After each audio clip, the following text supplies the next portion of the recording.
সমাগত ৰাজ্যত লোকসভা নিৰ্বাচনৰ দিন যিমানেই চমু চাপি আহিছে সিমানেই তৎপৰ হৈছে ৰাজনৈতিক দলসমূহ। গাঁৱে ভূঞে জনসভাত অংশগ্ৰহণ কৰি চলাইছে ব্যাপক প্ৰচাৰ। সমান্তৰালকৈ নগাঁও লোকসভা সমষ্টিৰ অন্তৰ্গত কচুৱাত নগাঁও লোকসভা সমষ্টিৰ বিজেপি দলৰ প্ৰাৰ্থী সুৰেশ বৰাই চলাইছে ব্যাপক কুচকাৱাজ। একেদিনাই কচুৱা, গেৰজাই পাম, মাধৱপাৰা, শিমলুগুৰিত ৰাজহুৱা সভাত উপস্থিত থাকে সুৰেশ বৰা। মই ৰহা সমষ্টিলৈ আগতো আহিছোঁ।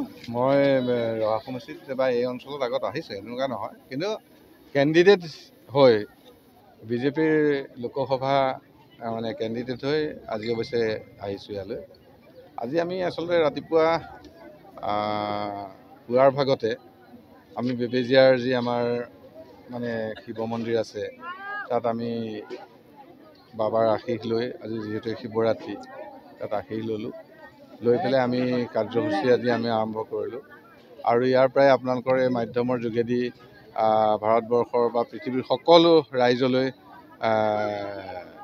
শুভেচ্ছা জনাইছোঁ শিৱৰাত্ৰিৰ।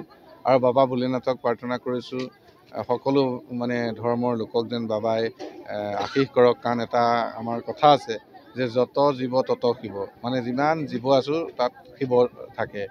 আজি বাবাই সকলোকে আশীষ দিয়ক। আৰু আমি আহি এতিয়া গেৰজাই পামত পালোহি। ইয়াত সভা কৰিলোঁ। ইয়াৰ উপস্থিতিটো আপোনালোকে ফুটেজ আছেই, আৰু ইয়াৰ পৰা বাকীখিনি গম পাইছে। ভাল লাগিছে, ইমান ধুনীয়াকৈ উৰুলো দি আমাক এক ধৰ্মীয় এক পৰম্পৰা দি আমাক আশীষ কৰিছে আইসকলে। আৰু সৰহ সংখ্যক, একেবাৰে 95% ইয়াত লক্ষীস্বৰূপা আই মাতৃসকল আছে। গতিকে ভাল লাগিছে।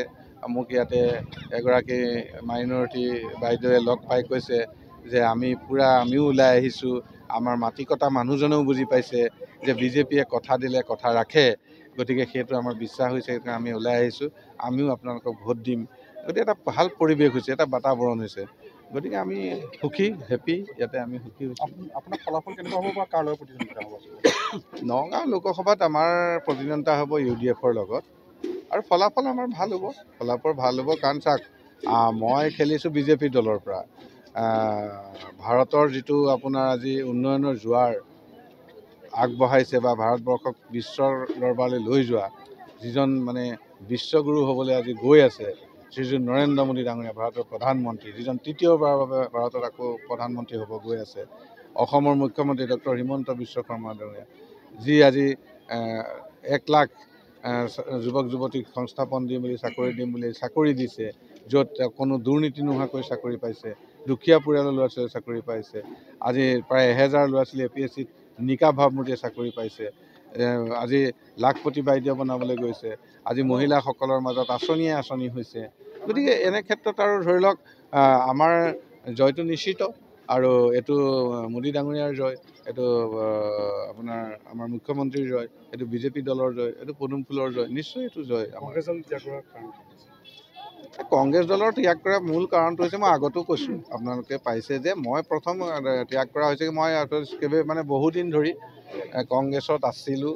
আৰু ব্ৰহ্মপুৰৰ পৰা মই কেইবাবাৰো ইলেকশ্যন খেলিছোঁ।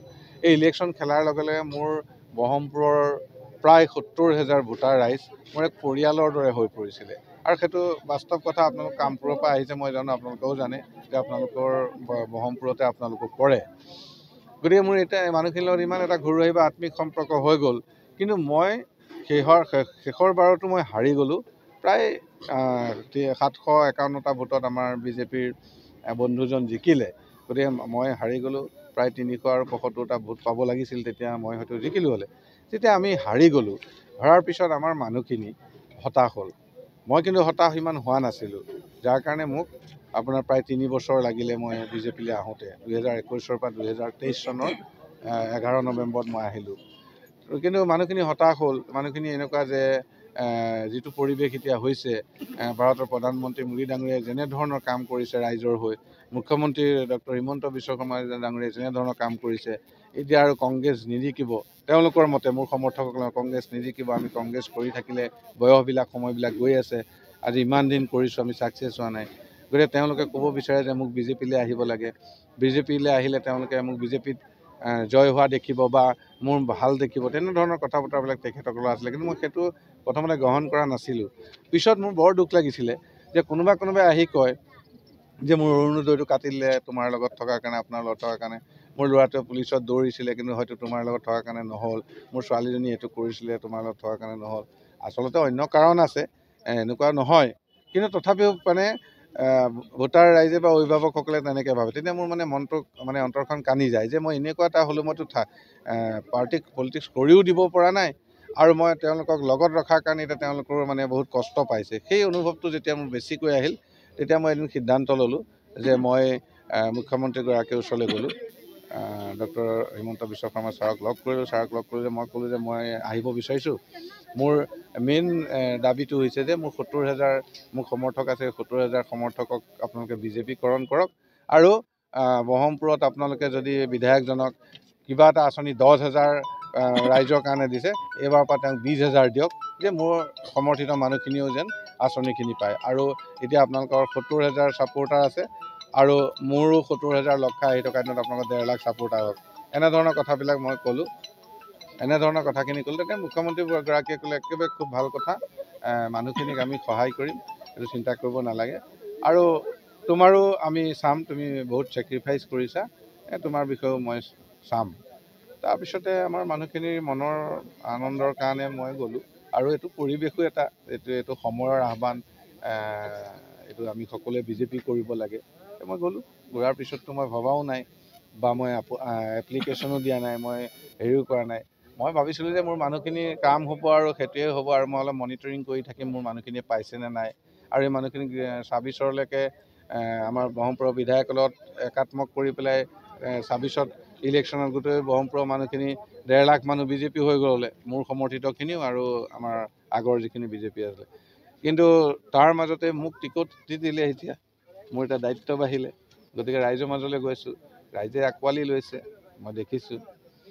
আৰু আজি বিধায়ক সুৰেশ বৰা ডাঙৰীয়া সাংসদলৈ অহাৰ কাৰণটো কি? বিধায়ক পদত যি নাই সেইটোৱে ক'লোঁ। তাৰমানে একচুৱেলি মই সাংসদলৈ অহা নাই, তাৰমানে মই সেই সপোনটোৱে মই এৰি দিছিলোঁ যে মই যদি কচুৱাৰ পৰা গুলজাৰ হুছেইনৰ ৰিপৰ্ট, অসম আদিত্য।